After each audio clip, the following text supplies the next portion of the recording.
बॉलीवुड की दिग्गज अदाकारा और सदाबहार एक्ट्रेस ने कई दशकों तक हिंदी सिनेमा पर राज किया। वहीं दूसरी तरफ बॉलीवुड के पहले सुपरस्टार राजेश खन्ना, जिनका पूरा देश दीवाना था, उन्हें वहीदा रहमान बेकार एक्टर बताती है। ये तो हम सभी जानते हैं कि राजेश खन्ना हिंदी सिनेमा के पहले सुपरस्टार के तौर पर जाने जाते हैं, लेकिन वहीदा रहमान का कहना है कि काका यानी राजेश खन्ना हिंदी फिल्म इंडस्ट्री के सबसे बेकार एक्टर्स में से एक थे।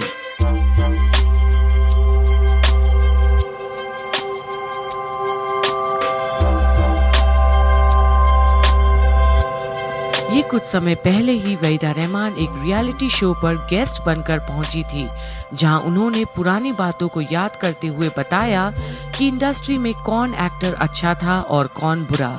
जब शो के होस्ट जय भानुशाली ने वहीदा जी से उनके दौर के बुरे एक्टर के बारे में पूछा, तो वहीदा जी ने राजेश खन्ना का नाम लिया और कहा कि राजेश खन्ना बॉलीवुड में सबसे ज्यादा परेशान करने वाले एक्टर थे। काका बहुत ही कंजूस थे, क्योंकि जब भी कोई उनसे पैसों के बारे में बात करता था, तब वो बात टालकर गायब हो जाते थे। साथ ही राजेश खन्ना हमेशा सेट पर देर से आते थे। वहीदा जी ने ये भी बात बताई कि काका सुबह की शूटिंग शिफ्ट में दोपहर तक पहुंचते थे।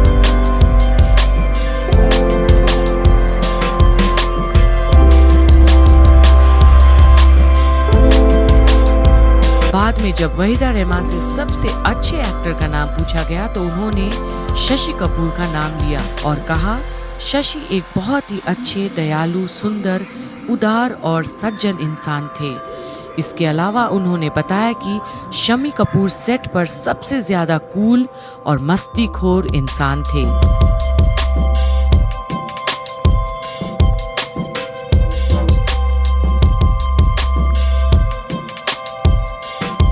आपको बता दें कि पूरी दुनिया उस वक्त राजेश खन्ना की दीवानी थी।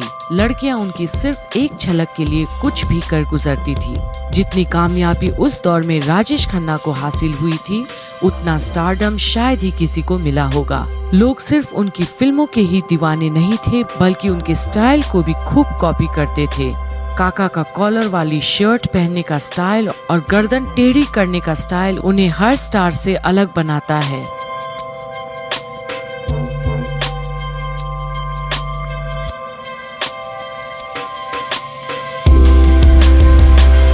लड़कियों में राजेश खन्ना की पॉपुलैरिटी इस कदर थी कि जब उनकी सफेद गाड़ी कहीं खड़ी होती थी, तो लड़कियां उसे किस करके लिपस्टिक से गुलाबी कर देती थीं।